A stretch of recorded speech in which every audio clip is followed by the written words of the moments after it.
Внимательность – это самая основа жизни. Дети, все равно наблюдать надо за ними. Они плавать умеют, и внуки уже научились. Отдых на воде для многих – это спасение от жары, но в ряде случаев он оборачивается трагедией. Алексей успел спасти 18-летнюю девушку в озере Большое Лебяжье. Мужчина рассказал, отдыхал с супругой, услышал крики о помощи. Времени на раздумья не было. Девушка была в сознании, просто очень сильно испугалась. Возможно, нахлебалась немножечко воды. Я ее взял на руки, вынес с воды, донес, соответственно, до места отдыха. И после уже сходил за медицинской помощью. 18-летний парень утонул в Алексеевском районе. Его тело обнаружили в 100 метрах от берега Камы. Вероятнее всего, у него начались судороги. На реке Свияга в Зеленодольском районе погиб 35-летний мужчина. Со слов очевидцев, он переплыл реку, но вернуться уже не смог. С начала купального сезона на водных объектах погибли 48 человек. К сожалению, среди них есть и 5 детей.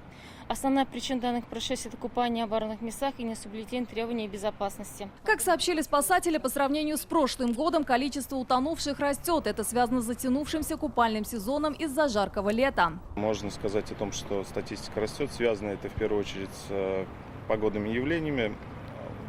Слишком высокая температура, люди купаются в необорудованных местах. В основном причиной гибели связаны это купание не в трезвом состоянии, в необорудованных местах.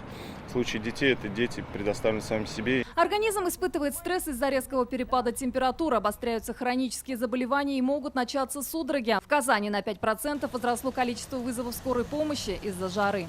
Чаще всего за скорой медицинской помощью обращаются лица с обострением хронических заболеваний. Это неврологические заболевания, нарушение мозгового кровообращения, как острое, так и хроническое. Это такие неврологические заболевания, как эпилепсия, последствия травм головного мозга, например, а также лица с сердечно-сосудистыми заболеваниями. За последнюю неделю возросло и число обращений по поводу утоплений. Если за весь купальный сезон их было 31, то за последнюю неделю их было уже 11.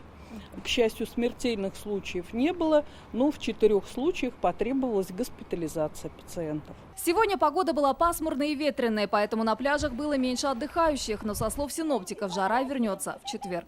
Температура воздуха в последние 2 недели превышает климатическую норму примерно на 4 градуса.